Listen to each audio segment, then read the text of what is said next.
Chapter 27. Duty and Debt. A garden of paper flowers had bloomed on the table by the time Haruto had finished recounting the events of Toshio's visit. He mindlessly folded a kusudama flower and planted it at the end of a row, balancing it on the table's edge. It fell off and landed by Hana's feet. Hana picked up the flower and handed it back to Haruto. "Did it work? Were you able to make paper out of the bones in full time?" Haruto crumpled the flower in his fist. "Haruto?" Hana probed. He began to fold another sheet of paper. "It worked perfectly." Hana clutched his wrist, stopping him in the middle of a crease. "Haruto, please, tell me what my father saw." He set the paper down. "I cannot." "Why?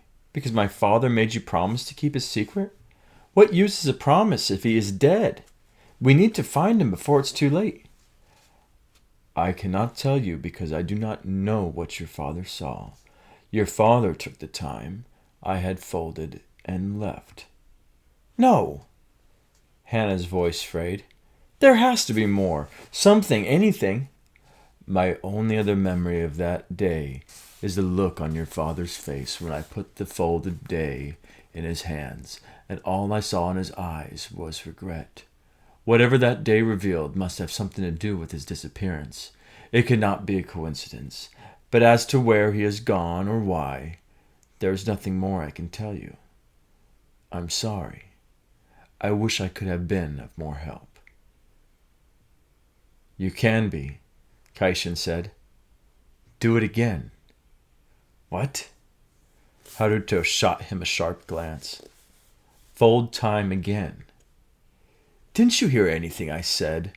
Folding time for our world is forbidden. Folding time taken from the stolen bones of the Shikun is 1,000 times worse. To this day, I wake up at night wondering if this is the hour that I will find the Shikun at my door." "You took the risk for Toshio," Kaishin said. "I did. Is that not enough?" "Not if you truly want to help Hana, as you say you do. If you cared about Hana at all, it is not your place to presume to tell me how I should feel about Hana, or what I should or should not do. Who do you think you are? You don't even belong here." Kaishin stood up, his jaw tight. Hana gripped his arm and pulled him away from Haruto. "Haruto is right. But what he did for my father is more than enough." Hana let go of Kaishin and turned to Haruto. "I cannot and will not ask you to do more than you have already done. Kaishin and I will find another way to find my father." She looked at Kaishin. "We should go." Kaishin nodded and reached for her hand. "Wait." The word trembled from Haruto's mouth before Kaishin's fingers found Hana's. "I will do it." Hana gasped. "But the Shikun can try and stop me." Hana moved closer to him. "You don't have to do this." "I will not be able to forgive myself if something happens to you because I was a coward," Haruto said. "You're not a coward." Hana touched his arm. "I only have one bone fragment left. I used the other 2 for your father and saved one in case something went wrong. I will make the paper and fold time as best I can, but I cannot guarantee that you will be able to see everything that your father did." "Whatever the paper holds, it will be more than I know. More than I know now," Hana said. Every single person in our world owes your family a great debt. I owe your father even more. I will never be able to repay what he did for me and my mother, but I will try," Haruto said. "But first, I need to collect the bone from the place I hid it. I did not dare to keep it here. Retrieving it may take some time. You will be more comfortable if you spend the night at the guest house in town and return tomorrow morning. I should have everything ready for you by then. He pulled a blank sheet of paper from his sleeve and handed it to Hannah. Take this. I will use it to get in touch with you in case something goes wrong. Nothing will go wrong. Hannah took the paper from him. Haruto turned to Kaishin. Keep her safe. I will, Kaishin said.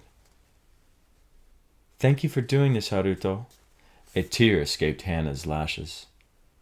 There is no need to thank me. This is a debt that I owe to your father. Haruto tilted Hannah's face and wiped away the tear with his thumb. And my duty to you as my wife. Bum, bum, bum, bum. I kind of called that.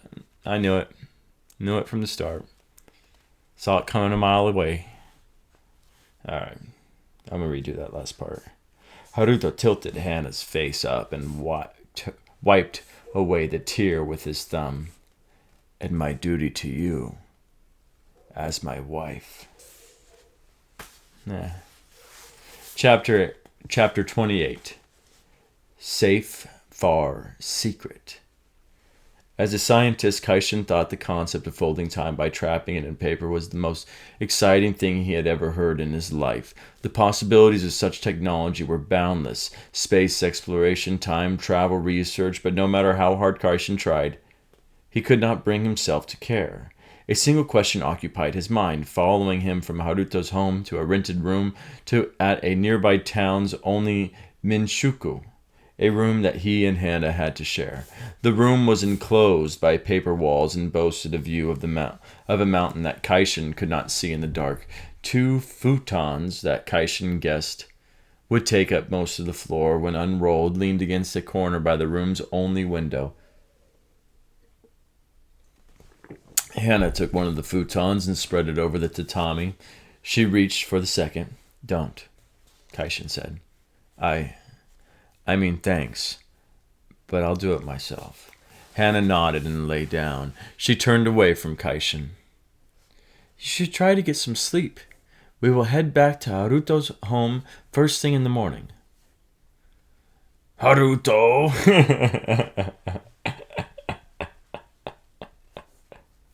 Haruto? Kaishin said, not realizing he had said the name out loud. Your husband? He's not my husband, Hannah said without looking at Kaishin. Yet. Oh. There were probably more than 100 better responses, but it was the best Kaishin could do without betraying the rock in his gut that he knew had no right being there. That bothers you? Hannah said. What? No, of course not. Why would it bother me? It bothers you because I kissed you and you kissed me back. That's not. I should have told you. I am sorry, Haruto. And I were matched by the Horishi when we were children. Oh, Haruto and I were matched by the Horishi when we were children. His name is written on my skin. Hannah traced an invisible name over the inside of her arm. You don't have to explain. I want to. Hannah sat up. Most people in my world do not meet their spouse until the day of their wedding, but my father wanted something different for me. He told me that what happened to my mother might have been prevented if he had understood her better. This is why Haruto and I were made to meet as children.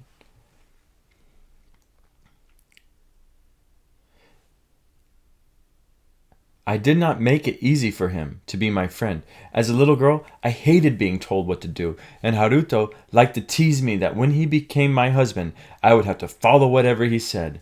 We ended most of our visits with me trying to grab Haruto's hair and my father trying to pull us apart. That sounds like the foundation of a perfect marriage, Kaishin said, in a tone that he had meant to sound funny but came out stiff.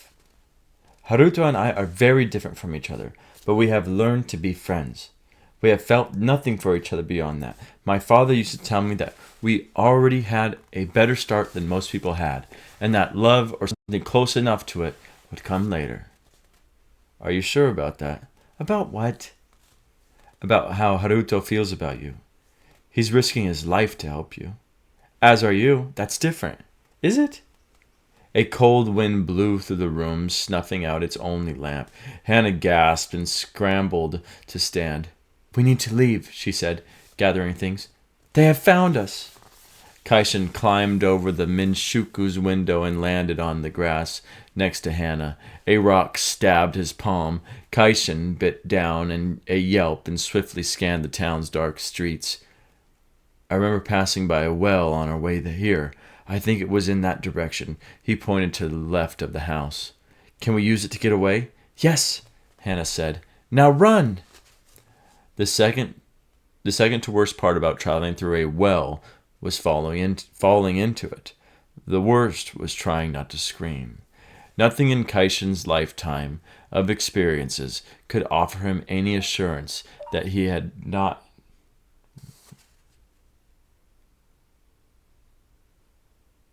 What? Sorry.